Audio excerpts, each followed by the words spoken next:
Ponsel di tanganku bergetar pelan, namun isinya mengguncang seluruh duniaku. Sebuah notifikasi email masuk dari detektif swasta yang kusewa seminggu lalu. Jemariku gemetar saat membuka lampiran foto-foto itu. Di sana, di sebuah galeri pemasaran properti mewah, suamiku, Doni, sedang merangkul pinggang seorang wanita muda. Mereka tertawa lepas, menunjuk maket sebuah rumah besar berlantai 2. Wanita itu bukan aku. Dan rumah itu, jelas bukan untuk kami. Sayang, aku pulang. Suara bariton Doni terdengar dari ruang tamu, memecah kesunyian yang mencekam di kamar tidur utama kami. Aku menarik napas panjang, menghapus air mata yang sempat menetes di sudut mata, dan memasang topeng terbaikku. Topeng wanita bodoh yang selama ini dia kira tidak tahu apa-apa. "Hai, Mas," sapaku saat keluar kamar. Aku mencium punggung tangannya seperti biasa. Bau parfum wanita itu masih samar-samar tercium di kemejanya, bercampur dengan bau keringat dan asap rokok. Menjijikkan. Doni tersenyum lebar, senyum yang dulu membuatku jatuh cinta, tapi kini terlihat seperti seringai serigala. "Kamu tahu, sayang, bisnisku sedang lancar-lancarnya. Klien besar baru saja setuju tanda tangan kontrak." "Wah, benarkah?" "Alhamdulillah," jawabku dengan nada antusias yang dibuat-buat. "Berarti bonus tahunanmu besar dong?" Doni tampak sedikit gugup, matanya bergerak liar sejenak. "Ah, ya, tapi sebagian besar harus kuputar lagi untuk modal. Sarah, kamu tahu kan, bisnis ekspedisi sedang butuh banyak armada baru. Jadi mungkin uang belanja bulan depan tetap sama dulu ya." Aku mengangguk pelan, menyembunyikan senyum sinis. Diputar untuk modal? Atau untuk uang muka rumah pelakor itu? Doni adalah direktur di perusahaan ekspedisi yang sebenarnya. Hanya sedikit orang yang tahu, modal awalnya 100% dari warisan mendiang ayahku. Aku yang menempatkannya di sana. Aku yang memberinya kuasa. Dan bodohnya aku memberinya akses ke rekening perusahaan dan rekening tabungan bersama yang selama ini kuisi dari hasil investasiku sendiri. Selama 5 tahun pernikahan, aku memilih menjadi ibu rumah tangga yang di rumah saja, demi mengurus putra kami, Bima, sementara Doni menikmati panggung sebagai pengusaha sukses. "Oh ya, Sarah," Doni melepaskan dasinya, duduk di sofa empuk ruang keluarga kami. "Rumah ini, rumah tipe 45 yang sederhana namun nyaman, adalah saksi perjuangan awal kami. Atau lebih tepatnya, tempat aku menyembunyikan kekayaanku agar Doni tidak merasa rendah diri. Bulan depan aku ada dinas luar kota agak lama. Mungkin seminggu. Sekalian ada gathering kantor." "Tanggal berapa, Mas?" tanyaku sambil menuangkan air putih untuknya. "Tanggal 20 sampai 27, jawabnya cepat. "Tanggal 20. Itu tanggal ulang tahun wanita di foto itu. Namanya Bella, mantan sekretarisnya yang baru lulus kuliah 2 tahun lalu. Data dari detektifku sangat lengkap. Doni berencana membuat pesta kejutan besar-besaran. Sekaligus, serah terima, kunci rumah baru untuk Bella dan keluarganya. Rumah yang cicilannya dibayar menggunakan uang yang seharusnya menjadi hak Bima." "Baiklah, Mas. Hati-hati ya," ucapku lembut. "Oh ya, Bima butuh biaya masuk SD bulan depan. Cukup besar, Anya." Wajah Doni berubah masam. "Kan sudah aku bilang, uang sedang diputar. Kamu pakai tabunganmu dululah. Kamu kan punya simpanan dari orang tuamu dulu." "Sudah menipis, Mas, dustaku. Padahal, asetku tak tersentuh. Tapi ya sudah, nanti aku usahakan." Malam itu, saat Doni mendengkur keras di sampingku, aku bangun. Aku mengambil laptopku dan membawanya ke ruang kerja. Cahaya layar laptop menerangi wajahku yang kini tak lagi menyeratkan kesedihan, melainkan tekad yang membara. Aku membuka aplikasi perbankan. Rekening, tabungan masa depan, yang selama ini dipegang Doni aksesnya, ternyata isinya sudah terkuras hampir 70%. Riwayat transaksinya mengerikan. Down payment perumahan Grand Emerald, toko perhiasan berlian Jaya, butik high-end, transfer ke rekening atas nama Isabella Putri. Jantungku berdegup kencang karena amarah. Uang itu aku kumpulkan untuk pendidikan Bima sampai kuliah nanti. Dan dia menggunakannya untuk memanjakan wanita yang bahkan tak tahu cara menghargai pernikahan orang lain? Kau bermain api, Doni, bisikku pelan. Maka aku akan membakarmu sampai jadi abu. Malam itu juga, aku menyusun rencana. Rencana yang rapi, sunyi, dan mematikan. Hari pertama rencana, penjualan aset. Pagi harinya, setelah Doni berangkat kerja dengan mobil Pajero yang cicilannya juga aku yang lunasi diam-diam bulan lalu, aku segera menelepon Pak Haryo, agen properti kepercayaanku. Halo, Pak Haryo. Saya Sarah. Oh, Bu Sarah. Apa kabar? Ada yang bisa saya bantu? Mau investasi tanah lagi? Suara Pak Haryo terdengar renyah. Tidak, Pak. Kali ini saya mau jual. Jual? Properti yang mana, Bu? Rumah yang saya tempati sekarang. Jalan Kenanga nomor 12. Hening sejenak di ujung telepon. Loh, Bu? Itu kan rumah utama Ibu dan Pak Doni? Kenapa dijual? Apa Pak Doni tahu? Pak Haryo, suaraku merendah namun tegas. Sertifikat rumah ini atas nama siapa? Atas nama Ibu Sarah Andini. Bagus. Berarti saya tidak butuh izin siapapun. Saya mau rumah ini terjual dalam waktu 2 minggu. Pasarkan dengan harga banting tapi cash keras. Saya tidak mau proses KPR yang bertele-tele. Siapa cepat dia dapat. Tapi Bu, harga pasaran di sana sedang naik. Saya tidak butuh untung, Pak. Saya butuh cepat. Dan satu lagi, jangan pasang plang, dijual, di depan rumah. Tawarkan lewat jaringan investor Bapak saja. Saya ingin proses ini silent. Baik, Bu. Saya mengerti. Kebetulan ada klien saya yang sedang cari rumah di area Ibu untuk anaknya. Setelah menutup telepon, aku melihat sekeliling rumah. Sofa ini, meja makan itu, semua kenangan di sini terasa hambar. Aku tidak akan membawa apapun yang pernah disentuh Doni, kecuali pakaianku dan mainan Bima. Hari ketiga rencana, persiapan kepindahan. Mama, kita mau kemana?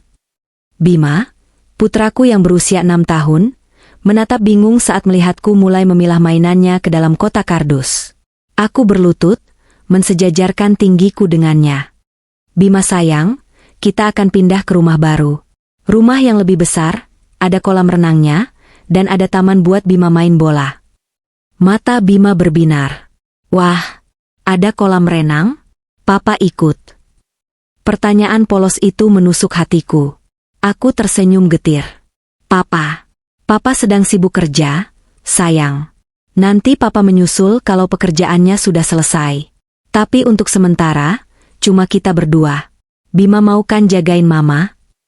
Bima mengangguk mantap, membusungkan dada kecilnya. Siap. Bima kan jagoan Mama. Aku memeluknya erat. Demi Bima, aku tidak boleh lemah. Aku harus menghancurkan parasit yang selama ini menggerogoti masa depan kami. Siang itu, Pak Haryo datang membawa seorang pembeli. Seorang ibu parubaya yang tampak elegan. Proses negosiasi berjalan sangat cepat, karena harga yang kuberikan memang di bawah pasar. Rumahnya bersih dan terawat. Puji ibu itu. Kapan saya bisa mulai menempati? 2 minggu lagi, Bu. Tepat di tanggal 20. Jawabku. Tanggal yang sama dengan pesta ulang tahun pelakor itu. Deal. Uang akan saya transfer penuh besok pagi. Satu masalah selesai. Rumah ini sudah bukan milikku lagi. Doni, yang pulang larut malam setiap hari dengan alasan lembur, padahal sedang sibuk mempersiapkan pesta bela, sama sekali tidak menyadari ada beberapa barang dekorasi yang mulai hilang. Dia terlalu sibuk dengan ponselnya, tersenyum-senyum sendiri membalas chat. Hari ke-7 rencana, blokir finansial. Ini adalah bagian paling krusial. Aku pergi ke kantor pusat bank tempat rekening utama dan kartu kredit Doni terdaftar. Sebagai pemegang saham mayoritas di perusahaan Doni, fakta yang Doni sering lupa karena dia merasa dia bosnya. Dan karena rekening tersebut sebenarnya adalah rekening joint account dengan tanda tangan utamaku sebagai penjamin, aku memiliki kuasa penuh. Selamat pagi, Bu Sarah, sapa manajer bank yang sudah mengenalku lama. Pagi, Pak Rudi. Saya ada permintaan khusus. Aku menyerahkan berkas-berkas. Saya ingin memblokir semua akses kartu kredit tambahan yang dipegang Doni, dan membekukan rekening perusahaan sementara waktu untuk audit internal. Tapi, jangan lakukan sekarang. Kapan ibu ingin eksekusi? Tanggal 20. Jam 7 malam. Tepat saat jam makan malam. Pak Rudi tampak bingung, tapi dia profesional. Baik, Bu. Akan kami jadwalkan pembekuan sistem pada waktu tersebut. Notifikasi akan dikirim ke email ibu, bukan ke ponsel Pak Doni. Sempurna. Dan satu lagi, Pak. Pastikan tidak ada overdraft atau dana talangan yang bisa cair. Tolak semua transaksi, sekecil apapun. Siap, Bu. Keluar dari bank, aku merasa lega sekaligus berdebar. Tanggal 20 nanti, Doni akan mengadakan pesta mewah di sebuah ballroom hotel berbintang untuk Bella, dilanjutkan dengan kejutan membawa Bella ke rumah baru mereka di kawasan elit Grand Emerald. Aku tahu Doni sudah membayar DP gedung, tapi pelunasan catering, dekorasi, dan sisa pembayaran event organizer akan dilakukan on the spot menggunakan kartu kredit, Black Card, yang dia banggakan. Kartu yang limitnya sebenarnya aku yang tentukan. Dan soal rumah di Grand Emerald, Doni menggunakan skema cicilan bertahap ke developer. Dia baru membayar tanda jadi. Cicilan pertama yang nilainya ratusan juta jatuh tempo tepat di tanggal 20. Jika gagal bayar, developer berhak membatalkan sepihak dan mengusir penghuni, karena itu klausul khusus untuk unit ready stock yang langsung huni. H1, ketenangan sebelum badai. Rumah sudah semakin kosong. Doni akhirnya menyadari sesuatu saat sarapan. Kok lukisan di dinding itu nggak ada? Sarah? Tanyanya sambil mengunyah roti. Oh, itu. Ada rayap di bingkainya, Mas. Aku kirim ke tempat restorasi. Jawabku santai. Oh ya, besok aku berangkat pagi-pagi sekali ya. Pesawat jam 6 pagi. Kamu nggak usah antar ke bandara, aku naik taksi online saja.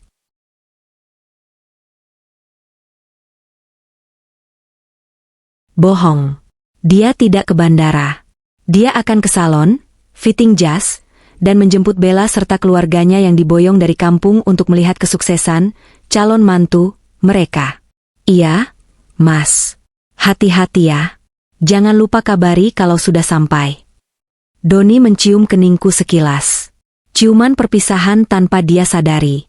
Siang itu, setelah Doni pergi dengan koper besarnya, yang isinya baju pesta, bukan baju dinas, sebuah truk pindahan datang. Aku dan Bima mengangkut semua barang kami. Tujuan kami, sebuah penthouse mewah di pusat kota dengan keamanan super ketat. Rumah baruku. Rumah yang kubeli tunai dengan uang hasil penjualan rumah lama dan likuidasi saham yang tak Doni ketahui. Sore harinya, rumah lama kami di Jalan Kenanga sudah kosong melompong. Kunci rumahku serahkan pada kurir untuk diberikan kepada pemilik baru besok pagi. Aku berdiri di depan pintu pagar untuk terakhir kalinya. Selamat tinggal, neraka, gumamku. Ponselku berbunyi. Doni mengirim pesan WhatsApp. Foto saya pesawat, yang aku yakin dia ambil dari Google. Mas udah di pesawat ya, sayang. Doakan lancar. Love you. Aku membalas singkat. Lancar, Mas. Nikmati hari terakhirmu menjadi raja. Apa maksudmu? Balasnya cepat, mungkin bingung. Maksudku, semoga presentasinya lancar seperti Raja Minyak. Ralatku cepat. Oh haha, amin. Dah sayang. Aku mematikan ponsel. Mengganti kartu SIM dengan nomor baru yang hanya diketahui orang-orang penting. Nomor lama kubiarkan aktif di ponsel cadangan yang kumatikan deringnya. Besok malam, pertunjukan dimulai. Matahari bersinar terik di langit Jakarta, seolah mendukung sandiwara Doni yang sedang mencapai puncaknya. Hari ini adalah hari Jumat, tanggal 20. Di kalender Doni, ini ditandai dengan tinta emas, Bella SD. Doni berdiri di depan cermin sebuah kamar hotel mewah yang sudah dia booking sejak kemarin. Bukan untuk tidur, tapi sebagai base camp persiapan.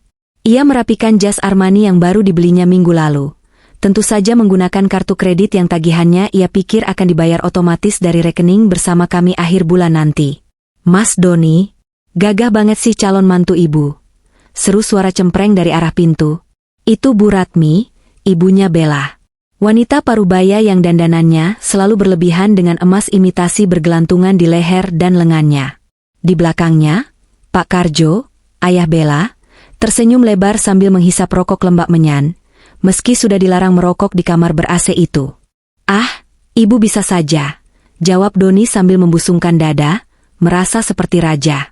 "Kalian sudah siap? Mobil jemputan sudah di lobi. Kita akan ke rumah baru dulu sebelum ke venue pesta nanti malam." "Rumah yang di Grand Emerald itu ya, Mas? Yang katanya ada kolam renang pribadinya?" tanya Siska, adik Bella yang masih SMA, matanya berbinar menatap sepatu mengkilap Doni. "Betul. Itu hadiah Mas buat kakak Bella kamu. Sekalian biar bapak sama ibu kalau main ke Jakarta nggak usah nginap di hotel lagi. Kamarnya ada 5, cukup buat kalian semua." "Alhamdulillah, Nak Doni memang orang baik. Nggak salah Bella pilih kamu. Daripada sama istri pertamamu itu, katanya pelit ya," celetuk Bu Ratmi tanpa dosa. Doni tertawa meremehkan. "Ah, Sarah itu kuno, Bu. Dia nggak ngerti cara menikmati hidup. Tahunya cuma nabung, nabung, dan nabung. Padahal uang saya kan banyak, ngalir terus kayak air terjun." "Ya baguslah, mending uangnya buat Bella yang cantik dan pinter ngerawat diri," timpal Bella yang baru keluar dari kamar mandi. Wanita itu mengenakan gaun merah menyala yang memamerkan lekuk tubuhnya. Cantik memang, tapi kecantikan yang dipoles uang haram. Dia memeluk lengan Doni manja. "Makasih ya, Mas. Kamu beneran wujudin mimpi aku. Apapun buat kamu, Bel. Yuk, jalan." Rombongan sirkus itu pun turun ke lobi. Mereka menaiki Alphard sewaan yang Doni pesan khusus hari ini. Di dalam mobil, mereka tertawa-tawa, membicarakan rencana masa depan, liburan ke Bali, dan perhiasan apa lagi yang akan dibeli. Doni tidak tahu, setiap tawa mereka adalah hitungan mundur menuju kehancuran. Pukul 14, klaster Grand Emerald. Mobil memasuki kawasan elit itu. Gerbang tinggi dengan security berlapis membuat keluarga Bella ternganga. "Wih, masuknya aja ditanya KTP segala. Kayak mau masuk istana presiden," komentar Pak Karjo. Doni tersenyum bangga. Ia mengeluarkan kartu akses sementara yang diberikan developer saat ia membayar down payment, DP, minggu lalu. Seharusnya, hari ini adalah jatuh tempo pembayaran cicilan pertama sebesar 50 juta rupiah dan pelunasan biaya administrasi. Doni sudah menjadwalkan transfer otomatis, auto debit, pagi ini dari rekening bisnisnya. Dia sangat yakin uangnya sudah masuk, jadi dia merasa berhak sepenuhnya atas rumah itu. Mobil berhenti di depan sebuah rumah bergaya Mediterania modern 2 lantai. Catnya putih bersih dengan pilar-pilar kokoh. "Ini rumahnya?" Bella memekik girang. Dia langsung berlari turun, diikuti keluarganya yang heboh. "Kuncinya, Mas," tagih Bella. Doni merogoh saku, mengeluarkan kunci duplikat yang diberikan agen pemasaran untuk pengecekan unit. "Silakan, Nyonya rumah." Mereka masuk seperti serbuan belalang. Bu Ratmi langsung mencoba sofa yang merupakan bonus furnished dari developer. Pak Karjo mengetuk-ngetuk dinding seolah dia ahli bangunan. Siska sibuk selfie di setiap sudut untuk pamer di Instagram. "Gila, Mas. Kamar mandinya aja lebih gede dari kamar tidurku di kampung," seru Siska. Doni tersenyum puas, melipat tangan di dada. "Nanti malam, setelah pesta ulang tahun Bella di Hotel Royal, kita semua pulang ke sini. Tidur di sini. Mas sudah suruh orang bersihin semua kamar." "Mas Doni emang top Marco top," puji Pak Karjo sambil mengacungkan jempol. Di tengah euforia itu, ponsel Doni bergetar. Sebuah notifikasi email masuk. Doni melirik sekilas. Dari bank. "Ah, pasti notifikasi transfer sukses untuk cicilan rumah," pikirnya santai. Dia bahkan tidak membukanya, langsung menggeser notifikasi itu ke samping dan memasukkan kembali ponsel ke saku. Kesalahan fatal. Jika saja dia membukanya, dia akan membaca subjek email, transaksi gagal, rekening dibekukan. "Ayo, jangan lama-lama di sini. Kita harus ke salon dulu, Bella harus didandani biar kayak Ratu Inggris nanti malam," ajak Doni. Mereka pun meninggalkan rumah itu dengan hati berbunga-bunga, meninggalkan bom waktu yang detiknya semakin cepat. Pukul 19, Ballroom Hotel Royal. Pesta itu benar-benar mewah. Doni tidak tanggung-tanggung. Dia menyewa junior ballroom di Hotel Bintang 5. Dekorasi bunga mawar merah mendominasi ruangan, sesuai permintaan Bella. Ada photobooth canggih, catering dengan menu Western dan Asian, serta hiburan live music. Teman-teman sosialita Bella, yang kebanyakan hanya benalu, datang dengan pakaian terbaik mereka. Keluarga Bella duduk di meja VIP, menikmati hidangan steak wagyu yang harganya setara biaya hidup mereka sebulan di kampung. Doni berdiri di panggung kecil, memegang mikrofon. "Selamat malam semuanya," suaranya menggema. Tepuk tangan riuh terdengar. "Malam ini adalah malam spesial untuk wanita yang mengubah hidup saya jadi lebih berwarna. Isabella Putri." Doni menunjuk Bella yang duduk bak putri raja. "Saya ingin kalian semua makan sepuasnya, minum sepuasnya. Jangan khawatir, malam ini semua on me." Doni Wijaya tidak pernah main-main soal kebahagiaan. Sorak-sorai membahana. Bella naik ke panggung, mencium pipi Doni, dan mereka memotong kue tart setinggi 5 tingkat. Suasananya begitu sempurna bagi mereka. Di sudut ruangan, manajer banquet hotel, Pak Andre, mengamati dengan wajah datar. Ia memegang sebuah mesin EDC di tangannya. Sesuai prosedur hotel untuk event pribadi, pelunasan sisa pembayaran, sekitar 75 juta rupiah untuk makanan dan tambahan minuman alkohol yang baru saja dipesan, harus diselesaikan sebelum acara inti berakhir. Doni turun dari panggung dengan wajah berseri-seri. Pak Andre menghampirinya dengan sopan. "Selamat malam, Pak Doni. Pestanya luar biasa." "Oh, tentu saja. Ada apa, Pak Andre? Mau nambah wine lagi?" tanya Doni sombong. "Bukan, Pak. Maaf mengganggu kesenangannya. Sesuai kontrak, kami perlu melakukan settlement untuk pelunasan sisa tagihan catering dan tambahan dekorasi, serta open bill bar yang sudah mencapai limit deposit." "Ah, soal kecil itu. Santai saja." Doni merogoh dompet kulit buayanya. Ia mengeluarkan kartu kredit berwarna hitam, kartu platinum andalannya. Kartu yang limitnya ia tahu cukup besar. "Gesek saja, Pak. Sekalian kasih tip 10% buat staf Bapak." "Baik, terima kasih Pak Doni." Pak Andre memasukkan kartu ke mesin EDC. Doni masih sibuk melambaikan tangan ke tamu undangan. Bep, bep, bep. Suara mesin itu terdengar agak panjang. Kertas struk kecil keluar, tapi bukan struk bukti bayar. Pak Andre mengerutkan kening. "Maaf, Pak Doni, transaksinya declinet. Ditolak." Doni menoleh, sedikit terkejut tapi masih berusaha tenang. "Ah, masa? Mungkin chipnya kotor. Coba lagi." Pak Andre mengulangi prosesnya. Hasilnya sama. Declinet. Do not honor. "Masih gagal, Pak. Mungkin ada kartu lain?" Wajah Doni mulai sedikit merah, antara malu dan bingung. "Aneh. Limitnya masih ratusan juta kok." "Sebentar." Ia mengeluarkan kartu kedua, kartu gold dari bank berbeda. "Pakai yang ini." Pak Andre menggesek kartu kedua. Hening sejenak. Mesin itu kembali berbunyi dengan nada penolakan yang menyebalkan. Declinet. Keringat dingin mulai menetes di pelipis Doni. Tamu-tamu di meja dekat mereka mulai melirik-lirik penasaran. Bella yang melihat Doni berlama-lama dengan manajer hotel mulai mendekat. "Ada apa sih, Mas? Kok lama banget?" "Itu teman-temanku minta nambah champagne." "Sebentar, sayang. Mesin mereka yang error kayaknya," elak Doni. Tangannya mulai gemetar. Ia mengeluarkan kartu debit prioritas perusahaannya. Ini senjata pamungkas. Saldo di sini miliaran rupiah.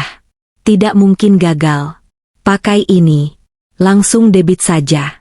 Nggak usah pakai kredit-kreditan. Doni melempar kartu itu dengan angkuh ke nampan kecil yang dibawa Pak Andre. Pak Andre mengangguk, lalu memasukkan kartu itu. Doni menekan PIN dengan mantap. Layar mesin EDC berputar processing cukup lama, lalu muncul tulisan merah di layar, "Card blocked call issuer." "Pak?" Pak Andre menatap Doni dengan tatapan yang berubah dingin. "Kartu ini statusnya terblokir. Bapak tidak bisa melakukan pembayaran." "Apa?" Doni membentak, membuat musik yang sedang pelan jadi terasa senyap. "Nggak mungkin. Itu rekening perusahaan saya. Saya direkturnya. Coba lagi." Sudah 3 kali dicoba dengan 3 kartu berbeda. Pak, semuanya gagal. Mohon maaf, jika tidak ada pembayaran dalam 15 menit, kami terpaksa menghentikan layanan bar dan makanan penutup. Bella mulai panik. Mas, kok bisa gagal? Malu dong sama tamu-tamu. Bentar, aku telepon bank dulu. Pasti sistem mereka yang bobrok. Doni merogoh ponselnya dengan kasar. Jari-jarinya gemetar menekan nomor layanan prioritas bank. Selamat malam, Bapak Doni. Ada yang bisa kami bantu? Suara customer service terdengar. Halo, kenapa semua kartu saya nggak bisa dipakai? Saya lagi ada acara penting nih. Kalian mau saya tuntut? Teriak Doni, tidak peduli lagi kalau tamu-tamu mulai berbisik. Mohon tunggu sebentar, kami cek datanya. Baik, Bapak Doni Wijaya. Berdasarkan data sistem, seluruh akses rekening dan kartu kredit Bapak telah dibekukan atas permintaan penjamin utama dan pemegang saham mayoritas, serta adanya indikasi audit internal perusahaan. Apa? Siapa penjamin utamanya? Saya bosnya. Penjamin utama rekening dan pemegang aset adalah Ibu Sarah Andini. Beliau mengajukan pembekuan aset per jam 19 malam ini. Pak, kami tidak bisa membuka blokir tanpa persetujuan tertulis dari Ibu Sarah. Dunia Doni serasa runtuh. Ponselnya nyaris terlepas dari genggaman. Sarah? Istri bodoh yang cuma tahu masak dan nyuci itu? Mas? Gimana? Desak Bella, mencengkeram lengan Doni. Doni menatap Bella dengan pandangan kosong. Sarah dia memblokir semuanya. Maksudnya gimana? Jadi kamu nggak bisa bayar? Suara Bella meninggi, nada manjanya hilang seketika, berganti nada histeris. Pak Andre berdeham keras. Pak Doni, 15 menit sudah hampir habis. Tamu-tamu Bapak masih memesan minuman mahal. Saya butuh kepastian. Pembayaran sekarang. Cash atau transfer dari rekening lain. Total tagihan saat ini Rp82.500.000. 82 juta. Dompet Doni hanya berisi uang tunai 2 juta rupiah. Doni mencoba menekan nomor Sarah. Tuh. Tidak diangkat. Dia menelepon lagi. Nomor yang Anda tuju sedang tidak aktif atau berada di luar jangkauan. Sialan. Angkat Sarah. Angkat. Umpat Doni frustrasi. Bu Ratmi dan Pak Karjo yang melihat keributan itu mendekat. Ada apa ini nak Doni? Kok pelayannya malah ngambilin lagi piring-piring kue? Masalah teknis. Bu, jawab Doni pucat pasi. Tiba-tiba, lampu di ballroom meredup sebagian. Musik berhenti. Mikrofon mati. Seorang manajer senior hotel datang dengan 2 petugas keamanan bertubuh besar. Mohon maaf Pak Doni Wijaya, karena pembayaran gagal dilakukan dan tidak ada jaminan, manajemen memutuskan untuk menghentikan acara ini. Mohon Bapak dan seluruh tamu segera meninggalkan ruangan. Hening. Benar-benar hening yang mencekam, sebelum akhirnya suara bisik-bisik berubah menjadi riuh rendah cemoohan. Loh, katanya orang kaya, kok diusir? Malu-maluin banget sih, udah makan enak disuruh pulang. Bella, cowok lu penipu ya? Wajah Bella merah pada menahan malu. Dia menatap Doni dengan tatapan nyalang. Kamu bilang kamu kaya. Kamu bilang semuanya beres. Kamu mau bikin aku malu di depan semua orang? Sayang, dengerin dulu, ini cuma salah paham. Doni mencoba memegang tangan Bella, tapi ditepis kasar. Salah paham gundulmu. Bayar tuh tagihannya. Bapak sama ibu udah jauh-jauh datang dari kampung masa diusir kayak kucing kurap. Teriak Bu Ratmi, sifat aslinya yang kasar keluar. Di tengah kekacauan itu, Doni merasa kepalanya berputar. Dia dipermalukan di depan ratusan orang. Diusir dari pestanya sendiri. Dan yang paling menakutkan, dia sadar dia tidak punya uang sepeser pun untuk membayar taksi pulang, apalagi melunasi hotel. Dan malam ini baru saja dimulai. Dia belum tahu bahwa kejutan di klaster Grand Emerald akan jauh lebih menyakitkan daripada ini. Suasana di lobi Hotel Royal terasa mencekam. Bukan karena hantu, melainkan karena aura permusuhan yang memancar dari rombongan keluarga Bella. Setelah diusir dari ballroom, sebuah peristiwa yang akan menjadi gosip hangat di kalangan sosialita ibu kota besok pagi, Doni masih harus menghadapi masalah administrasi di meja resepsionis. Dia tidak bisa melunasi sisa tagihan sebesar 82,5 juta rupiah. Mohon maaf, Pak. Kami tidak bisa membiarkan Bapak pergi begitu saja tanpa jaminan, ujar manajer hotel dengan nada dingin. Senyum ramah yang tadi dia berikan saat penyambutan tamu sudah lenyap tak berbekas. Wajah Doni merah padam. Kemeja mahalnya basah oleh keringat dingin. Di belakangnya, Bella berdiri bersedekap dengan wajah ditekuk. Sementara Bu Ratmi dan Pak Karjo duduk di sofa lobi sambil mengomel keras-keras dalam bahasa daerah, membuat tamu lain menoleh risih. Saya tinggalkan jam tangan saya. Doni melepas jam tangan Rolex Submariner dari pergelangan tangannya. Itu adalah hadiah ulang tahun dari Sarah 3 tahun lalu. Harganya ratusan juta. Ini asli. Nilainya jauh di atas tagihan sialan itu. Besok pagi-pagi sekali sekretaris saya akan datang membawa uang tunai dan menebusnya. Manajer itu menimang jam tersebut, menelitinya sejenak, lalu mengangguk kaku. Baik. Kami pegang sebagai jaminan sementara. Bapak dan rombongan silakan meninggalkan area hotel. Doni berjalan gontai keluar lobi. Hujan gerimis mulai turun, menambah kelabu suasana hatinya. Mana mobil jemputannya? Mas, tanya Siska ketus. Masa kita nunggu di pinggir jalan kayak gembel gini?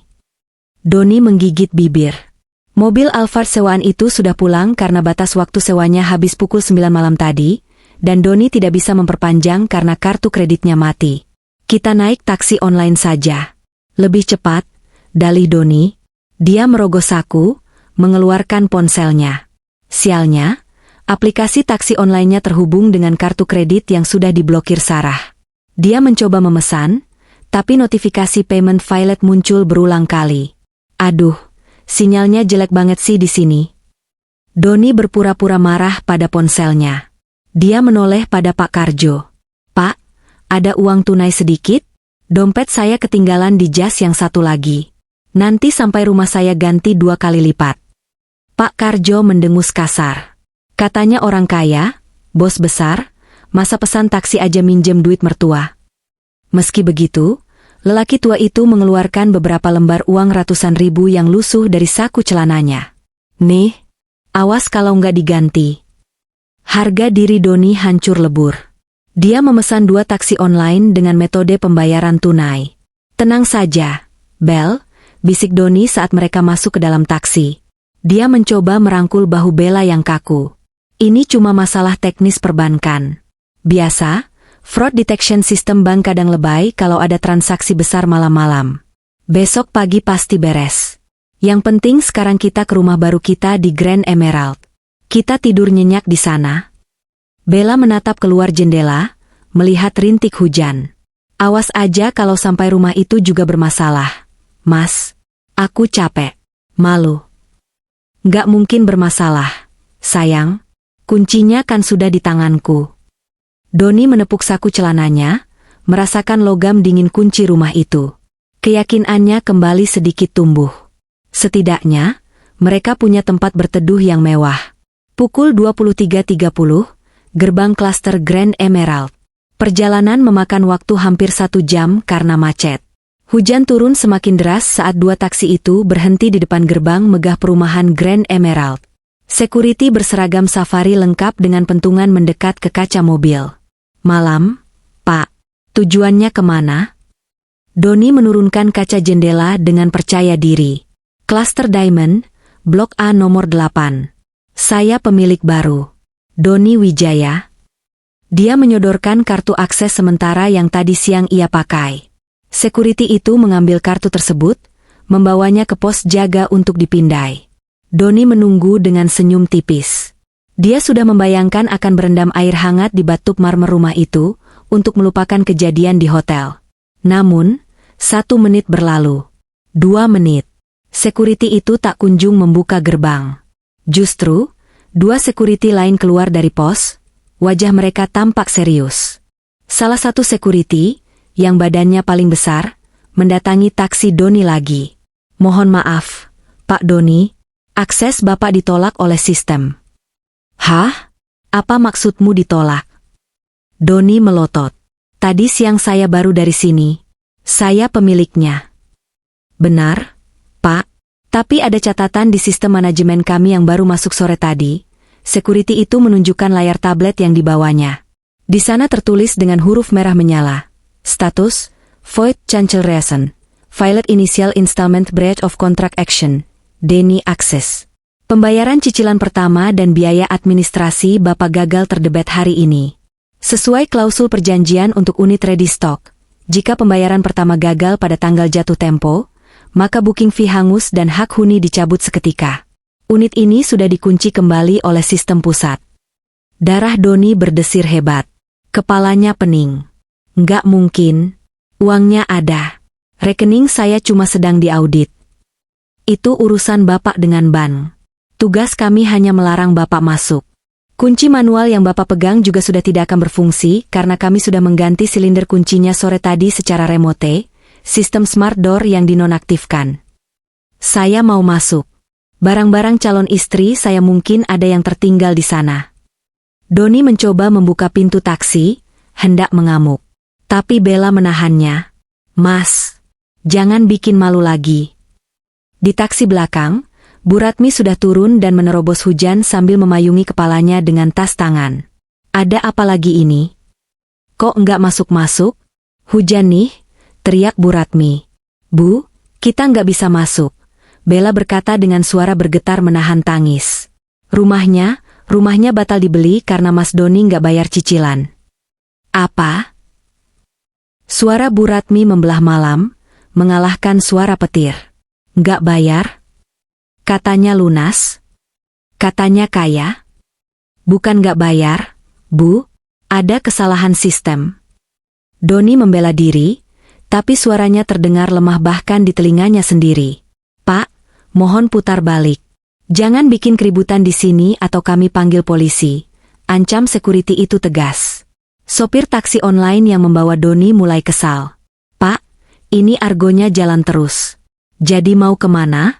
Saya nggak bisa ngetem di sini, dilarang sama satpam. Doni terdiam. Dia benar-benar bingung. Kartu kredit mati. Rekening beku. Rumah baru tertutup rapat. Hotel tidak mungkin. Kita ke rumahku yang lama aja. Gumam Doni akhirnya, pasrah. Rumah yang istri kamu itu? Tanya Bella sinis. Kamu gila? Mau bawa aku ketemu dia? Sarah itu penurut, Bel. Dia pasti kaget kalau aku datang, tapi dia nggak akan berani ngusir aku. Apalagi ada orang tua kamu. Dia sangat menghormati orang tua. Nanti aku bilang kalau kalian saudara jauhku yang butuh tumpangan karena kemalaman. Sarah pasti ngerti. Doni mencoba meyakinkan dirinya sendiri. Sarah mencintainya. Sarah bodoh dan naif.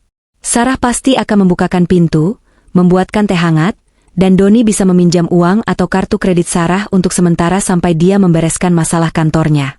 Ke Jalan Kenanga nomor 12, Pak, perintah Doni pada sopir taksi. Pukul 00.15, Jalan Kenanga. Hujan sudah sedikit reda, menyisakan aspal basah yang memantulkan cahaya lampu jalan. Taksi berhenti di depan rumah tipe 45 yang selama 5 tahun ini menjadi tempat Doni bernaung. Rumah itu gelap. Hanya lampu teras yang menyala remang. Pagar tertutup rapat. Ini rumahnya? Tanya Bu Ratmi, matanya memindai bangunan yang jauh lebih sederhana dibanding rumah di Grand Emerald tadi. Kecil banget. Katanya pengusaha sukses. Ini cuma rumah singgah, Bu.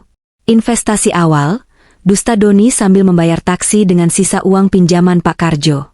Mereka semua turun. Koper-koper besar milik keluarga Bella diletakkan begitu saja di trotoar yang basah. Doni berjalan ke pagar. Dia merogoh saku, mengambil kunci rumah lamanya. Dia mencoba memasukkan kunci ke lubang gembok pagar. Klek. Tidak masuk. Doni mencoba lagi. Klek. Sial. Kuncinya macet. Umpat Doni. Dia mengguncang pagar. Sarah. Buka pintunya. Ini Mas. Hening. Tidak ada jawaban. Sarah. Jangan main-main ya. Aku tahu kamu di dalam. Buka. Doni mulai emosi. Dia memukul-mukul besi pagar. Tiba-tiba, lampu teras menyala lebih terang. Pintu utama terbuka. Doni menghela napas lega. Nah, itu dia. Kalian lihat kan? Dia pasti buk. Kalimat Doni terhenti di tenggorokan. Yang keluar dari pintu bukanlah Sarah. Bukan wanita lembut dengan daster tidurnya. Melainkan seorang pria kekar bertato di lengan, memakai kaos singlet, dan memegang tongkat baseball. Di belakangnya, seorang wanita paruh-baya dengan masker wajah muncul. "Siapa kalian?" Teriak-teriak tengah malam, bentak pria itu. Suaranya berat dan mengintimidasi. Doni mundur selangkah, kaget setengah mati. Siapa kamu? Kamu maling ya? Mana istri saya?" Pria itu membuka gembok pagar dengan kunci yang dia pegang, lalu keluar menghampiri Doni dengan wajah garang. "Maling matamu. Saya pemilik rumah ini. Kamu siapa?" "Pemilik? Jangan ngaco. Ini rumah saya, Doni Wijaya. Sertifikatnya ada di..." Doni berhenti. Dia ingat sertifikat rumah ini atas nama Sarah. "Istri saya, Sarah Andini, pemilik rumah ini." Pria itu tertawa mengejek. "Oh, jadi kamu mantan suaminya Bu Sarah? Bu Sarah sudah jual rumah ini ke saya 2 hari lalu. Lunas. Sertifikat, kunci, semua sudah serah terima. Kami baru pindahan tadi sore." Dunia Doni berputar. Lututnya lemas seketika. Dijual? "Iya, dijual murah, makanya saya beli cash." "Katanya dia mau buang sial," ujar istri pria itu dari teras. "Bu Sarah bilang suaminya sudah meninggal, jadi dia mau pindah ke luar kota."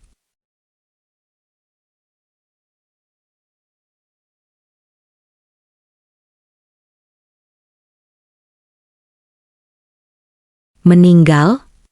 Doni melongo. "Ya, atau semacam itulah. Intinya dia sudah pergi. Rumah ini kosong melompong pas kami masuk. Nggak ada barang kalian satupun." Pria itu menunjuk koper-koper keluarga Bella. "Dan kalian, ngapain bawa rombongan sirkus ke sini? Pergi sana. Atau saya panggil warga. Di sini sistem keamanan lingkungannya ketat loh. Maling atau pengganggu bisa digebukin massa." Tapi saya nggak punya tempat tujuan." Doni tergagap, wajahnya pucat pasi. "Bukan urusan saya. Pergi." Pria itu menghentakkan tongkat baseballnya ke pagar besi, menimbulkan bunyi dang yang nyaring. Bella menjerit ketakutan. Siska menangis. Doni, dengan sisa-sisa tenaganya, menyeret koper Bella menjauh dari pagar. Mereka berjalan tertatih-tatih ke pos ronda yang kosong di ujung jalan. Hujan mulai turun lagi, kali ini lebih deras, seolah langit ikut meludahi nasib Doni. Mereka berteduh di pos ronda yang sempit dan berbau apek. "Jadi?" Suara Pak Karjo memecah keheningan, nadanya rendah tapi penuh amarah. "Kita nggak punya hotel. Kita nggak punya rumah mewah. Dan sekarang, rumah jelek ini pun bukan punyamu." Doni duduk di lantai semen yang dingin, membenamkan wajah di tangannya. "Pak, saya bisa jelaskan."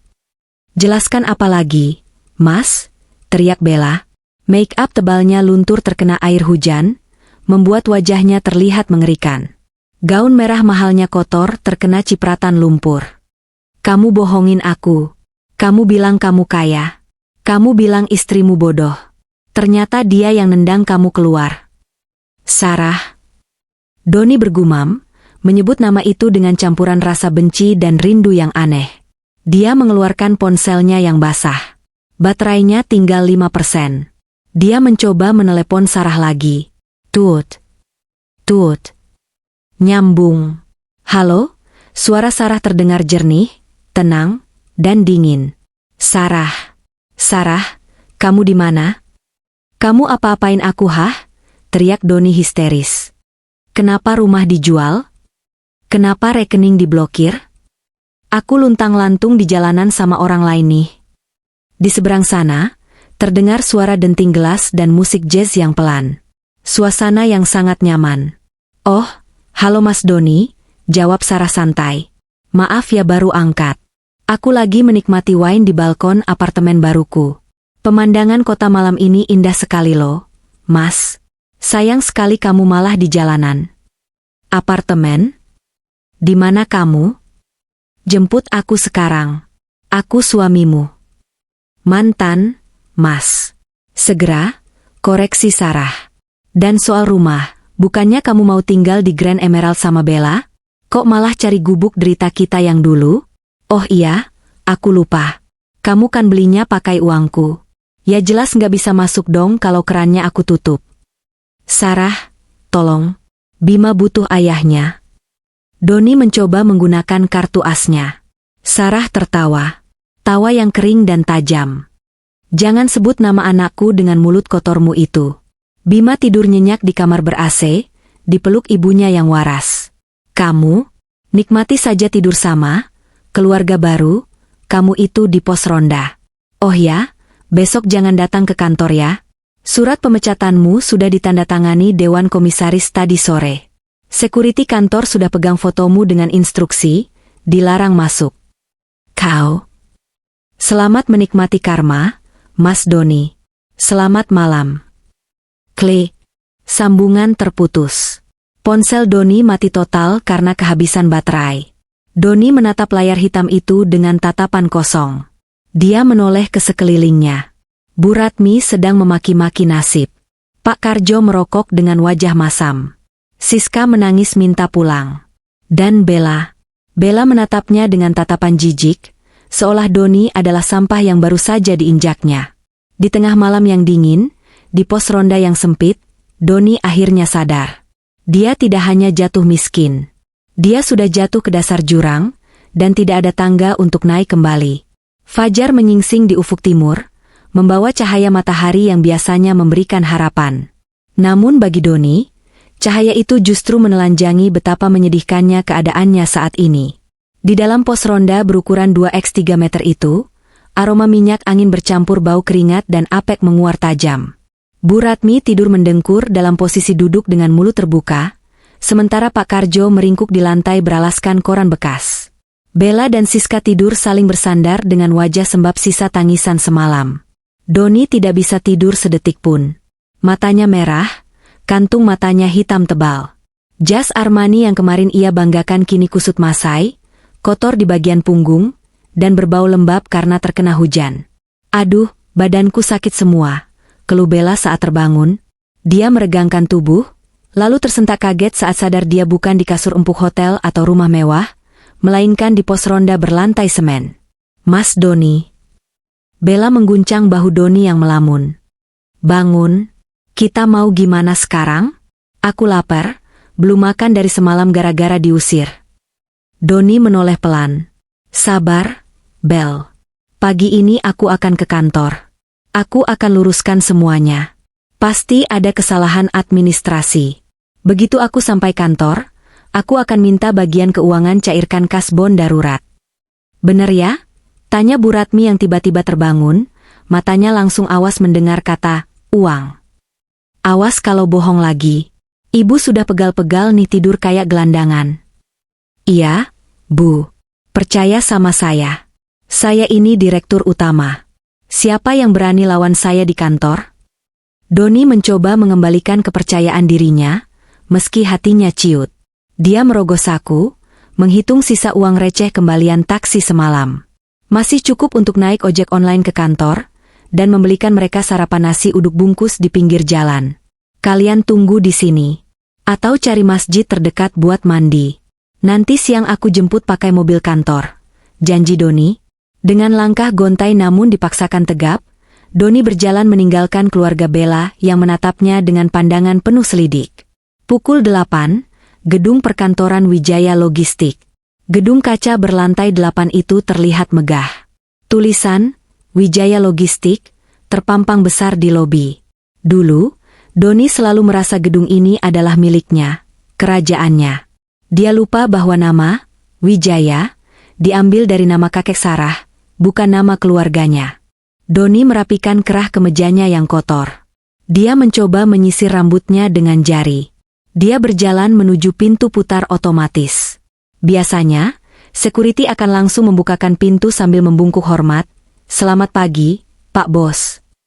Namun hari ini berbeda. Saat Doni hendak menempelkan kartu akses karyawannya di gate masuk, lampu indikator berwarna merah menyala disertai bunyi buzzer panjang. Tit. Akses denied. Lo? Kok error lagi? Doni menggerutu. Dia mencoba menempelkan kartunya lagi. Tit. Tetap merah. Pak Ujang. Panggil Doni pada kepala keamanan yang berdiri tak jauh dari sana. Ini gate-nya rusak. Bukain pintu manual, saya buru-buru ada meeting. Pak Ujang, pria parubaya yang biasanya ramah dan takut pada Doni, kini menatapnya dengan tatapan datar. Dia tidak bergerak sedikit pun. Justru, dia memberi kode pada dua anggota security lain untuk mendekat. Maaf, Pak Doni, suara Pak Ujang terdengar formal dan dingin. Kartu akses Bapak sudah dinonaktifkan per kemarin sore. Apa maksudmu? Saya direktur di sini. Jangan kurang ajar ya, Ujang. Saya pecat kamu nanti. Bentak Doni, urat lehernya menonjol. Karyawan lain yang sedang lalu lalang mulai berhenti dan menonton.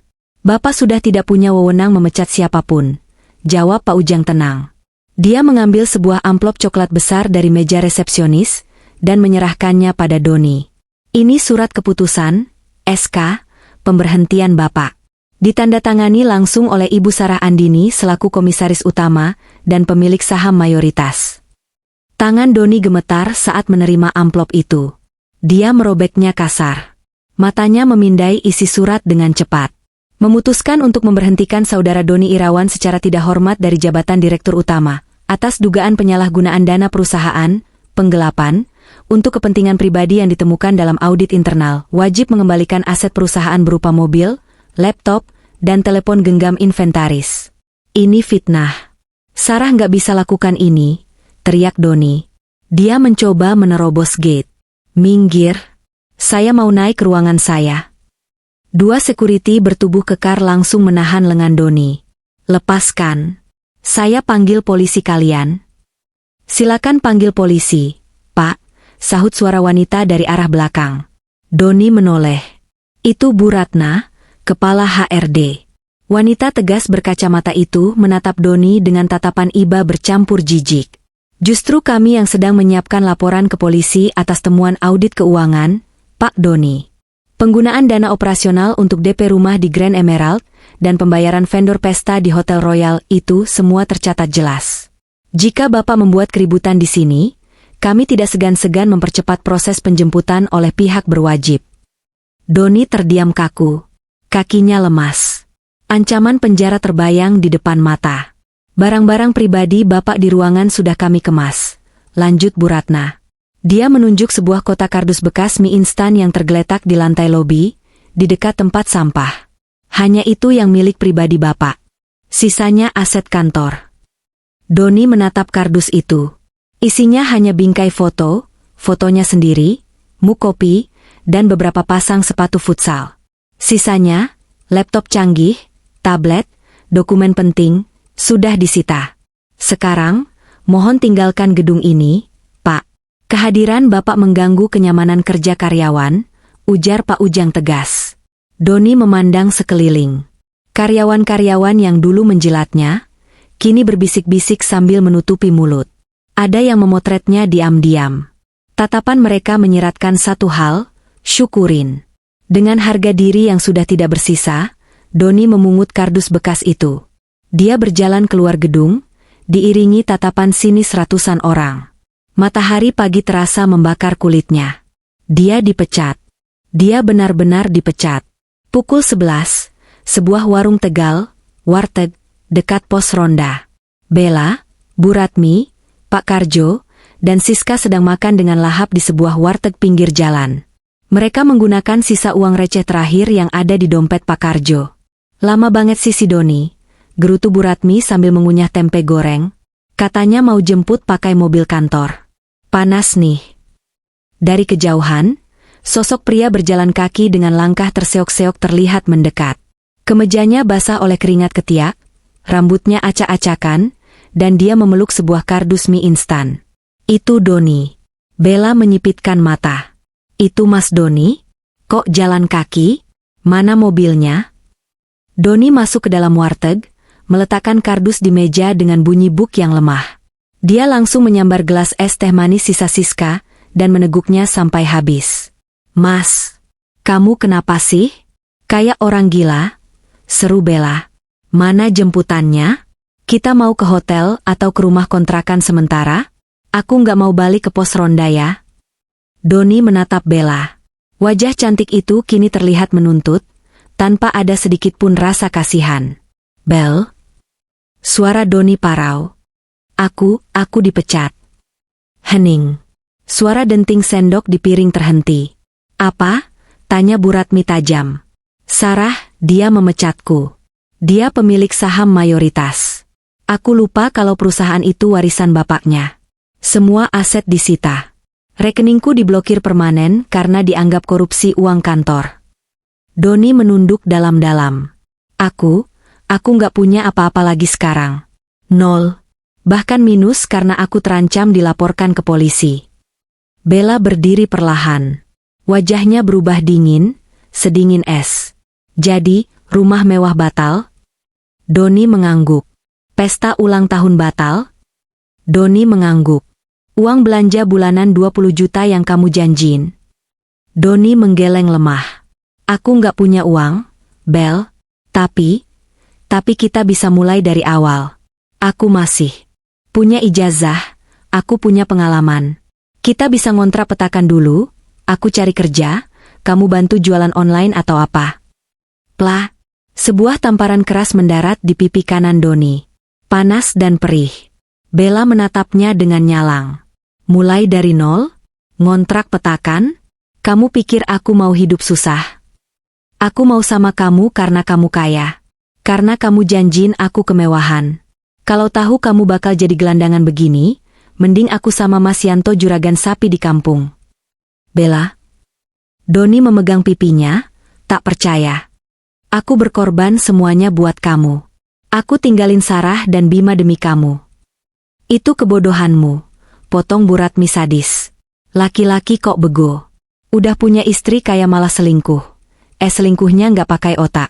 Harta semua atas nama istri, kamu malah gaya-gayaan. Pak Karjo berdiri, menepuk-nepuk celananya. Dahlah, Bu, ayo kita pulang kampung. Mumpung masih ada sisa duit buat naik bus ekonomi.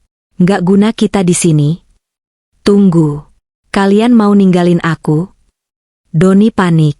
Dia memegang tangan Bella. Bel, aku cinta sama kamu.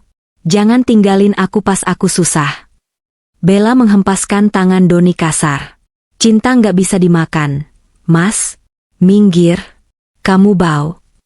Keluarga itu bergegas keluar dari warteg, membawa koper-koper mereka. Mereka menyetop angkot yang lewat. Bella, teriak Doni mengejar sampai ke pinggir jalan. Bella menengok dari jendela angkot. Selamat menikmati hidup barumu, Mas gelandangan. Jangan cari aku lagi, aku jijik sama cowok miskin. Angkot itu melaju, membawa pergi wanita yang demi dia. Doni menghancurkan rumah tangganya sendiri. Doni berdiri terpaku di trotoar. Asap knalpot menerpa wajahnya. Tiba-tiba, pemilik warteg berteriak dari dalam.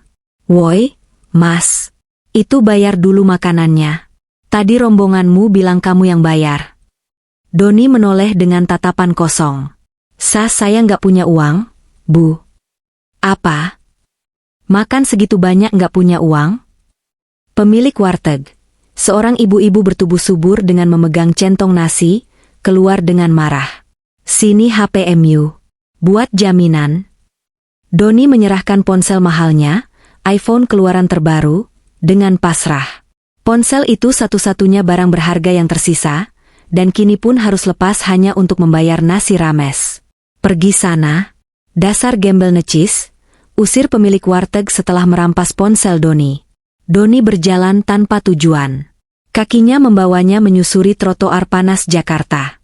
Dia memeluk kardus mie instan berisi fotonya sendiri yang sedang tersenyum sombong, senyum dari masa lalu yang terasa begitu jauh. Perutnya lapar. Tenggorokannya kering. Dia tidak punya uang sepeser pun. Tidak punya rumah. Tidak punya pekerjaan. Tidak punya keluarga. Dia duduk di emperan sebuah toko yang tutup. Dia melihat pantulan dirinya di kaca etalase. Seorang pria paruh baya yang kotor, memeluk kardus, dengan tatapan putus asa. Di saku celananya, dia menemukan selembar kertas lusuh. Struk bukti transfer yang gagal kemarin. Di baliknya, ada tulisan tangan Sarah yang mungkin dia selipkan di saku jas Doni sebelum Doni berangkat kemarin pagi tanpa Doni sadari. Doni membacanya dengan tangan gemetar. Mas Doni, aku pernah mencintaimu tulus saat kamu tidak punya apa-apa. Tapi kamu membalasnya dengan pengkhianatan saat kamu merasa punya segalanya. Sekarang, aku kembalikan kamu ke setelan awal. Tanpa hartaku, tanpa dukunganku. Mari kita lihat, seberapa hebat Doni Wijaya, tanpa Sarah Andini. Selamat berjuang. Air mata Doni akhirnya tumpah. Bukan air mata kesedihan, tapi air mata penyesalan yang terlambat. Sangat terlambat. Di seberang jalan, sebuah mobil mewah melintas pelan. Kaca jendela belakangnya gelap, tapi Doni merasa seolah ada sepasang mata yang menatapnya dari sana. Mobil itu melaju menuju kawasan elit, meninggalkan Doni yang kini resmi menyandang status baru, gelandangan. Malam pertama sebagai gelandangan adalah malam terpanjang dalam hidup Doni. Langit Jakarta yang biasanya terlihat indah dari balik jendela apartemen atau kaca mobil ber-AC, kini terasa seperti atap beton yang menghimpit dada. Hujan yang turun rintik-rintik tidak lagi romantis, melainkan menyiksa. Doni meringkuk di emperan sebuah toko elektronik yang sudah tutup di kawasan Jatinegara. Kardus mie instan berisi barang-barang pribadinya, yang kini sudah basah dan penyok, menjadi bantalnya. Jas Armani yang harganya belasan juta itu kini kotor oleh debu jalanan dan noda lumpur, baunya apek bercampur keringat yang mengering. Perutnya perih melilit. Terakhir kali ia makan adalah sisa nasi rames di warteg siang tadi, sebelum diusir karena tak mampu bayar. Dingin. Rintih Doni, memeluk lututnya sendiri. Ia memejamkan mata, berharap ini semua hanya mimpi buruk.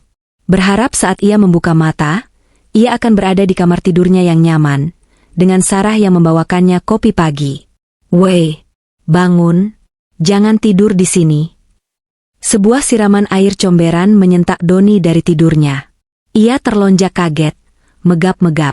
Bau busuk air got langsung menusuk hidung.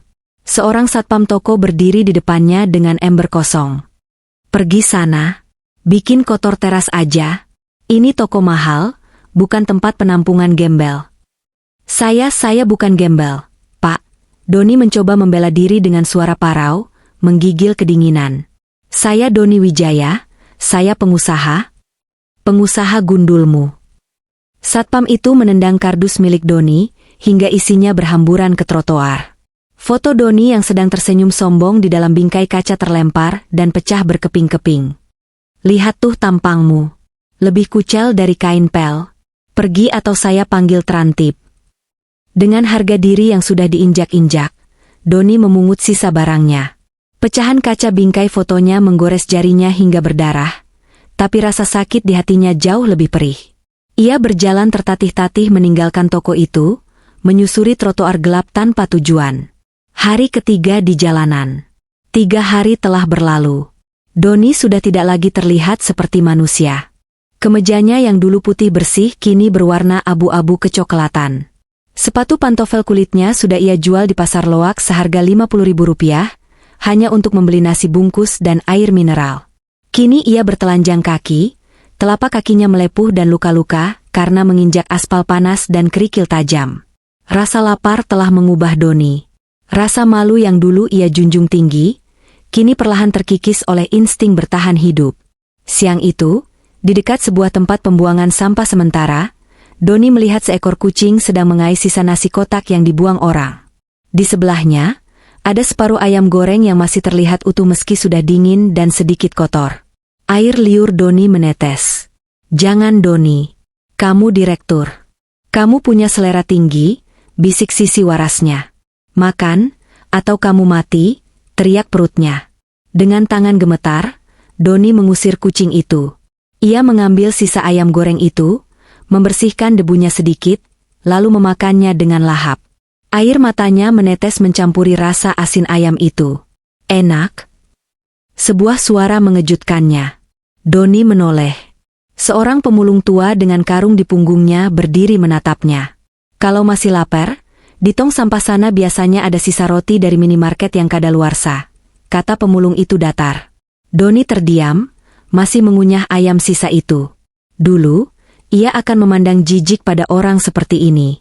Dulu, ia pernah memarahi Sarah karena memberikan uang pada pengemis di lampu merah, dengan alasan membuat mereka malas. Sekarang, ia bahkan lebih rendah dari pemulung ini. Pemulung ini punya karung, punya hasil kerja. Doni tidak punya apa-apa. "Pa." Suara Doni serak. "Boleh saya ikut Bapak? Saya butuh uang, saya mau kerja apa saja." Pemulung itu tertawa sumbang. "Kerja?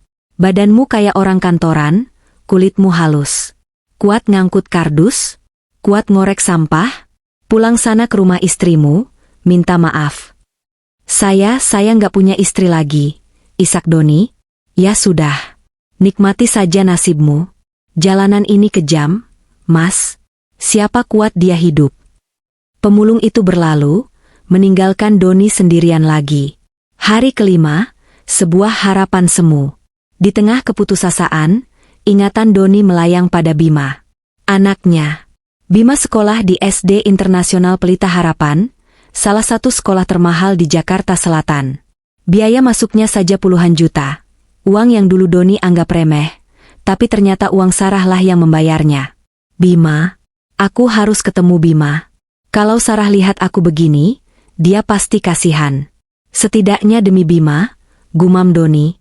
Tekad itu memberinya tenaga baru. Dengan sisa tenaga, Doni berjalan kaki dari Jakarta Timur menuju Jakarta Selatan. Perjalanan yang biasanya hanya 30 menit dengan mobil Pajero-nya, kini ia tempuh seharian penuh dengan jalan kaki. Ia sampai di depan gerbang sekolah Bima saat jam pulang sekolah. Matahari sore bersinar terik. Mobil-mobil mewah berjejer menjemput anak-anak orang kaya. Alphard, Velfire, Mercedes. Pemandangan yang sangat familiar bagi Doni, namun kini terasa begitu asing dan menyakitkan. Doni bersembunyi di balik pohon besar di seberang jalan. Ia sadar penampilannya mengerikan. Rambut gondrong acak-acakan, jenggot tumbuh liar, baju compang-camping, dan bau badan menyengat. Bel sekolah berbunyi. Anak-anak berseragam rapi berhamburan keluar. Mata Doni liar mencari sosok kecil yang ia rindukan. "Bima," bisiknya. Lalu, ia melihatnya. Bima keluar dari gerbang, tertawa lepas sambil memegang es krim. Wajahnya terlihat segar, pipinya gembil, sangat terawat. Dia tidak terlihat seperti anak yang kehilangan ayahnya. Dia terlihat bahagia. Dan di belakang Bima, berjalan seorang wanita yang membuat napas Doni tercekat. Sarah. Tapi itu bukan Sarah yang ia kenal. Bukan Sarah yang berdaster di rumah. Sarah mengenakan setelan blazer navy blue yang elegan, kacamata hitam cat eye, dan sepatu hak tinggi yang mengetuk trotoar dengan percaya diri. Aura wanita sukses memancar darinya. Rambutnya ditata rapi, kulitnya bersinar. Dia terlihat 10 tahun lebih muda sejak berpisah dari Doni. Di samping Sarah, berjalan seorang pria lain. Pria tegap berjas rapi, membawa tas kerja. Mereka mengobrol akrab, sesekali tertawa. Cemburu membakar hati Doni. Siapa laki-laki itu? Apakah penggantinya? Secepat itu? "Sarah!" teriak Doni tanpa sadar. Ia berlari menyeberang jalan, tidak peduli klakson mobil yang memekakan telinga. "Sarah! Bima! Ini Papa!" Sarah menoleh ke arah suara itu. Dia melepas kacamata hitamnya. Bima juga menoleh, tapi wajah bocah itu menunjukkan ketakutan. "Mama! Ada orang gila!" teriak Bima, bersembunyi di balik kaki Sarah. Hati Doni hancur berkeping-keping. Anaknya sendiri memanggilnya orang gila. "Bima, ini Papa, nak, ini Papa." Doni mencoba mendekat ke lobi penjemputan. Namun, belum sempat ia mencapai mereka, 2 orang sekuriti sekolah yang berbadan besar langsung menyergapnya. "Heh, mau ngapain kamu? Jangan ganggu wali murid," bentak sekuriti itu, memiting lengan Doni ke belakang. "Lepasin, itu istri dan anak saya. Sarah, tolong aku." Doni meronta-ronta, air mata dan ingus bercampur di wajahnya yang kotor. Sarah menatap lurus ke arah Doni. Jarak mereka hanya 5 meter. Tatapan Sarah datar. Dingin. Tidak ada rasa kaget, tidak ada rasa iba. Seolah dia sedang melihat tumpukan sampah yang perlu dibersihkan. Bu Sarah, bapak ini mengaku suami ibu. Apa ibu kenal? Tanya kepala keamanan yang datang tergopoh-gopoh. Suasana hening sejenak. Semua mata wali murid tertuju pada mereka. Doni menatap Sarah dengan penuh harap. Akui aku, Sarah. Tolong aku sekali ini saja. Aku janji akan berubah. Sarah menaikkan kacamata hitamnya kembali ke hidung mancung itu. Lalu dia berkata dengan suara tenang namun tegas, cukup keras untuk didengar Doni. Saya tidak kenal. Suami saya sudah meninggal bagi saya. Ini mungkin hanya orang gila yang sedang delusi. Tolong amankan, Pak. Anak saya takut.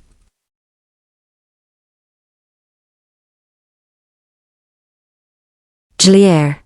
Kalimat itu lebih menyakitkan daripada pukulan fisik manapun. Tapi Sarah, aku Doni, aku suamimu. Suara Doni melemah, kehilangan tenaganya. Bawa dia pergi, perintah pria di sebelah Sarah pada security. Jangan biarkan dia mendekati area ini lagi atau saya laporkan ke polisi atas tuduhan gangguan ketertiban umum. Baik, Pak pengacara, jawab security itu hormat. Ternyata pria itu pengacaranya. Doni diseret paksa menjauh dari gerbang sekolah. Ia diseret seperti karung beras, dilempar ke trotoar kotor di ujung jalan yang jauh dari pandangan mata. Dari kejauhan, Doni melihat Sarah membukakan pintu mobil sedan sport mewah, mobil baru yang jauh lebih mahal dari Pajero kreditan Doni dulu.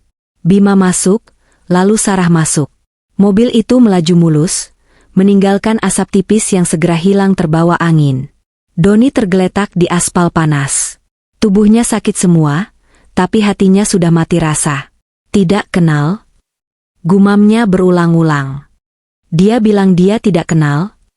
Seorang pedagang asongan yang melihat kejadian itu mendekat, merasa kasihan. Ia meletakkan sebotol air mineral gelas di dekat kepala Doni. Minum, Mas. Yang sabar ya. Orang kaya emang gitu, suka nggak ngakuin saudara yang miskin. Doni ingin tertawa, tapi yang keluar hanya isak tangis yang pilu. Dia bukan saudara miskin. Dia dulu raja di keluarga itu. Tapi dia sendiri yang meruntuhkan istananya demi gubuk jerami bernama Bella, yang kini juga sudah mencampakkannya. Matahari mulai terbenam. Doni bangkit perlahan. Dia berjalan tertatih menjauhi kawasan elit itu. Dia tahu sekarang, tidak ada jalan kembali. Pintu maaf Sarah sudah tertutup rapat. Dikunci dengan gembok berlapis baja bernama Sakit Hati.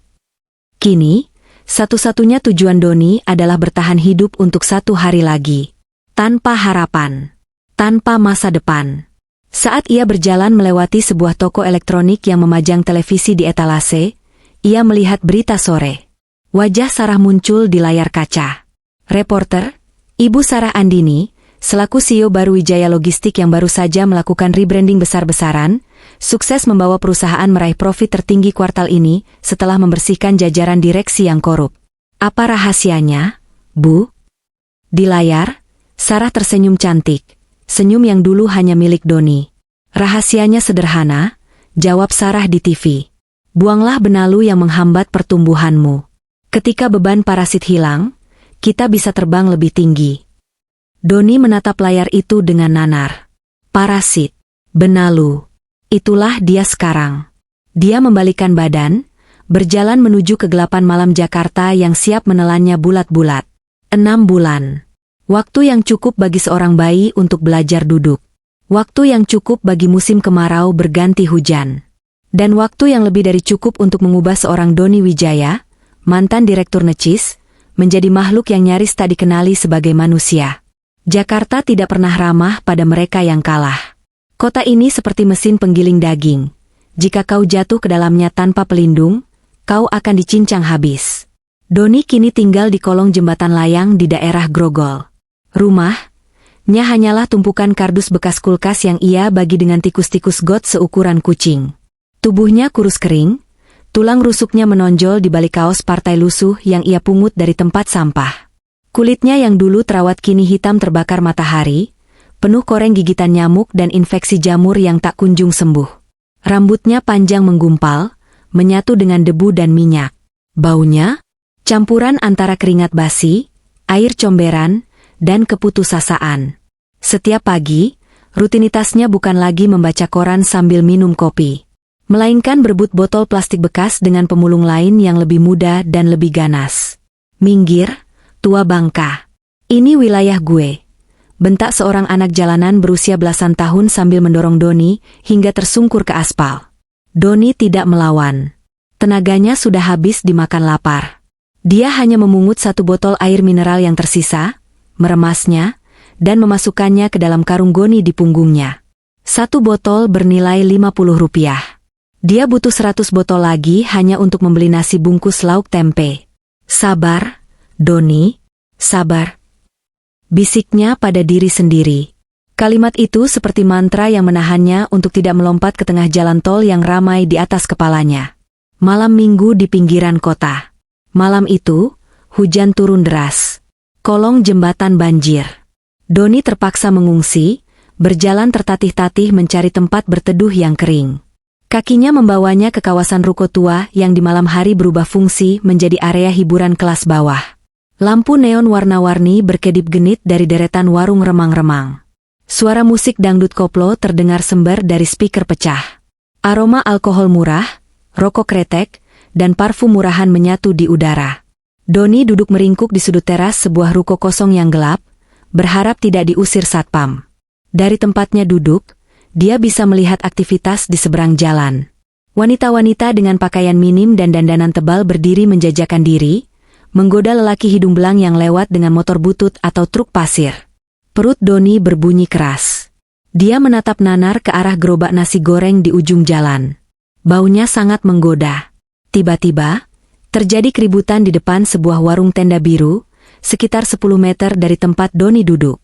"Kurang ajar lu, bayar dulu baru pegang-pegang," teriak seorang wanita dengan suara cempreng yang sangat familiar. Doni menajamkan telinganya. Suara itu, suara yang dulu selalu merengek minta dibelikan tas Gucci. Suara yang dulu memanggilnya, "Mas Doni sayang." "Halah, sok jual mahal lu, udah bekas juga," balas suara lelaki berat, diikuti bunyi tamparan keras. Plah, wanita itu terjerembab ke aspal basah, tepat di bawah sorotan lampu jalan yang kuning suram. Doni menyipitkan mata. Wanita itu mengenakan rok mini macan tutul yang terlalu ketat dan atasan tank top merah norak. Rambutnya dicat pirang jagung tapi sudah luntur, memperlihatkan akar hitam yang kusam. Wajahnya tertutup bedak tebal yang kini luntur oleh air hujan dan air mata, membuatnya terlihat seperti badut yang menyedihkan. Itu Bella. Isabella Putri. Mantan sekretaris primadona kantor. Mantan calon istri direktur. Wanita yang membuat Doni rela membuang berlian demi sebuah batu kali. Lelaki yang memukulnya meludah ke tanah lalu pergi dengan motornya tanpa membayar. Bella menangis meraung-raung di aspal, memaki nasib, memaki Tuhan, memaki semua orang. "Sialan, cowok brengsek. Semua cowok sama aja. Penipu. Miskin," teriak Bella sambil melempar sepatunya yang haknya patah. Jantung Doni berdegup kencang. Ada dorongan aneh dalam dirinya. Bukan rasa cinta, bukan juga rasa kasihan. Tapi rasa penasaran yang bercampur dengan kepuasan yang gelap. Karma itu nyata. Perlahan, Doni bangkit. Dia menyeret kakinya menyeberang jalan, mendekati wanita yang sedang menangisi nasibnya di kubangan air itu. Bella masih sibuk membersihkan lututnya yang lecet saat bayangan hitam menutupi tubuhnya. Dia mendongak, siap memaki lagi. "Apa lu lihat-lihat? Mau nawar? Gue lagi nggak mood." "Pergi sana gembel," bentak Bella garang. Doni diam saja. Dia menatap wajah Bella lekat-lekat. Garis-garis kelelahan dan kekerasan hidup terlihat jelas di sana. Bella terlihat 10 tahun lebih tua dari usianya. "Bel?" panggil Doni lirih. Suaranya parau, nyaris tak terdengar kalah oleh suara hujan. Bella terdiam. Matanya membelalak. Dia menyipitkan mata, menembus keremangan malam dan penampilan Doni yang mengerikan. Siapa lu? Tahu nama gue dari mana?" Doni tersenyum tipis. Senyum yang memperlihatkan giginya yang kini kuning dan ada yang tanggal. "Ini aku, Bel, Doni. Mas Doni MU." Mata Bella membulat sempurna. Dia mundur merangkak, seolah melihat hantu. "Mas Doni? Dia memindai penampilan Doni dari ujung rambut gimbal sampai kaki telanjang yang penuh koreng.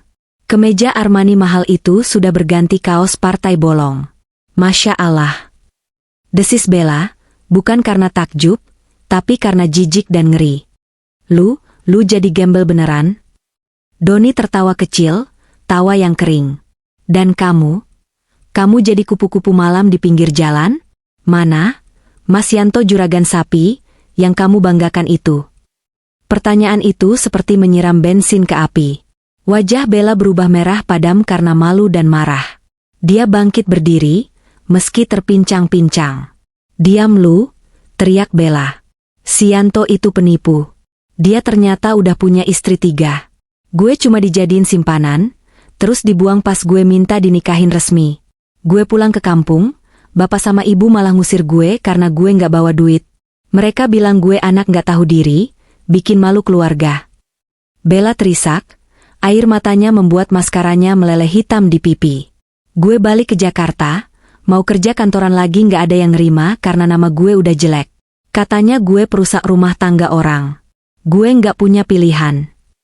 Bella menunjuk wajah Doni dengan jari telunjuknya yang kukunya patah. Ini semua gara-gara lu, bangsat.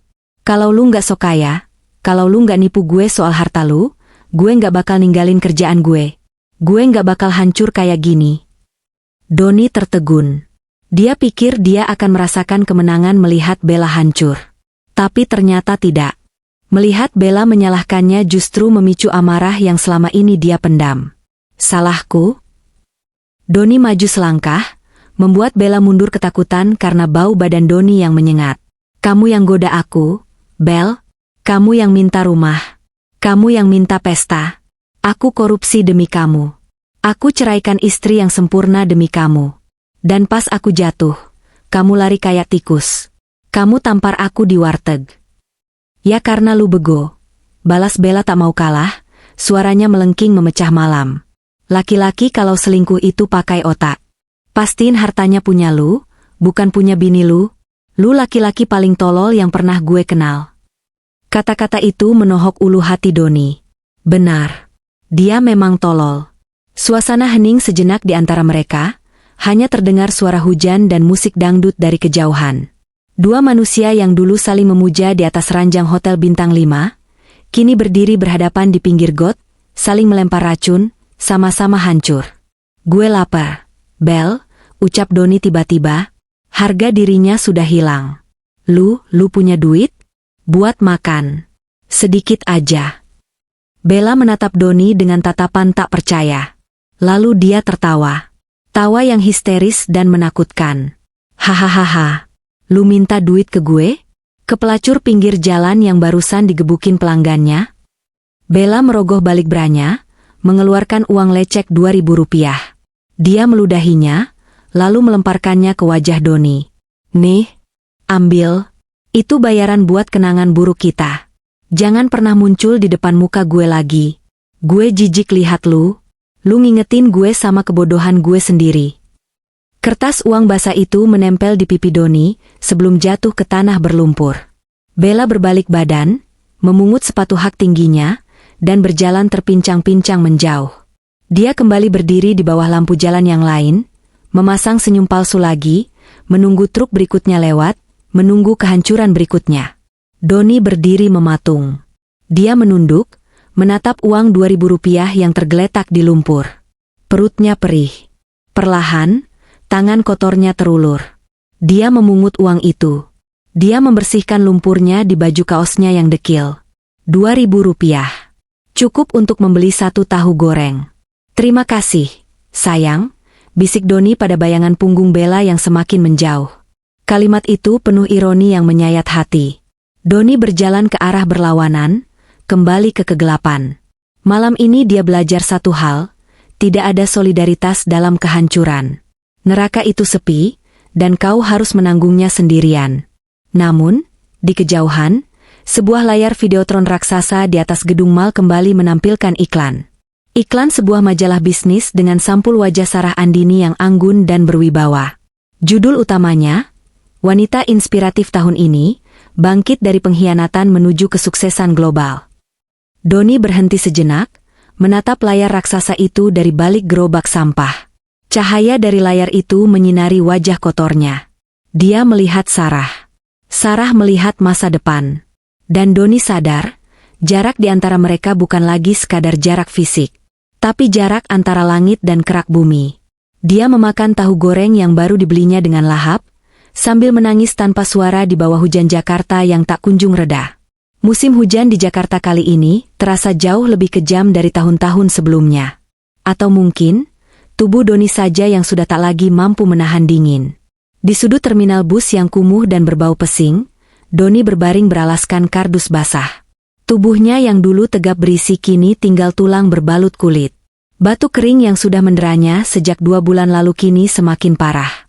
Setiap kali ia batuk, dadanya terasa seperti ditusuk ribuan jarum, dan seringkali, bercak darah segar mewarnai telapak tangannya yang kotor. TBC. Atau mungkin radang paru-paru akut. Doni tidak tahu. Dia tidak punya BPJS, tidak punya uang, tidak punya identitas. Di mata dunia, Doni Wijaya sudah mati sejak hari dia diusir dari warteg itu. Hari ini tanggal 15 Desember. Ingatan Doni yang mulai tumpul tiba-tiba tajam kembali saat melihat tanggal disobekkan koran bekas pembungkus nasi yang dibuang orang. 15 Desember. Hari ulang tahun Bima. Putranya genap berusia 7 tahun hari ini. Bima. Doni membisikkan nama itu. Suaranya serak, nyaris hilang ditelan hiruk-pikuk klakson bus. Dulu, saat Bima ulang tahun kelima, Doni menyewakan playground di mal seharian penuh. Dia membelikan mobil mainan Aki seharga 5 juta rupiah. Dulu, dia merasa itu bukti cinta. Sekarang dia sadar, itu hanya bukti ego. Dia membelikan mainan mahal bukan agar Bima senang, tapi agar orang tua lain kagum padanya. Papa harus kasih kado, Bim, gumam Doni. Air matanya menetes, membersihkan jalur di pipinya yang berdebu. Papa janji. Perjuangan 20.000 rupiah. Demi sebuah kado, Doni memaksakan tubuhnya yang sakit untuk bekerja. Mengemis sudah tidak cukup. Orang-orang di terminal sudah muak melihat wajahnya yang menyeramkan. Dia berjalan ke pasar induk. Di sana, dia menawarkan jasa angkut barang. Pak, boleh saya bantu angkut karung berasnya? Tawar Doni pada seorang toke beras. Si toke menatap Doni jijik. Lu? Jalan aja sempoyongan. Entar lu mati di toko gue yang repot. Pergi. Doni tidak menyerah. Dia pergi ke bagian pasar ikan yang becek dan bau amis. Dia memunguti sisa-sisa ikan yang jatuh, membersihkan selokan yang tersumbat jeroan ikan, melakukan pekerjaan paling kotor yang dihindari kuli panggul lainnya. Nih, buat beli sabun. Lu bau banget. Ujar seorang pedagang ikan sambil melempar uang 20.000 rupiah setelah Doni membersihkan kotoran got selama 4 jam. 20.000. Tangan Doni gemetar memegang uang kertas berwarna hijau itu. Dulu, ini hanya uang parkir valet baginya. Sekarang, ini adalah nyawanya. Dengan langkah terseok, Doni berjalan menuju toko mainan grosir di pinggir pasar. Dia tidak berani masuk ke toko bagus. Cari apa, Pak? Tanya pelayan toko ketus, menjaga jarak karena bau badan Doni. Mainan anak laki-laki yang harganya 20.000, jawab Doni pelan. Pelayan itu menunjuk keranjang obral di depan toko. Tuh, di situ. Pilih aja. Doni mengaduk-aduk keranjang itu. Isinya mainan plastik buatan Cina yang kualitasnya buruk. Mobil-mobilan yang rodanya miring, robot-robotan yang catnya tidak rapi. Hatinya perih. Anaknya biasa memegang mainan branded, Lego asli, Hot Wheels edisi terbatas. Kini ayahnya hanya mampu membelikan sampah plastik ini. Akhirnya, tangan Doni menemukan sebuah robot plastik berwarna merah biru.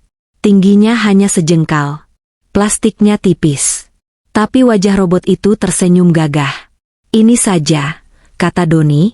Dia membayar, lalu membungkus kotak mainan itu dengan kertas koran paling bersih yang bisa ia temukan di tong sampah.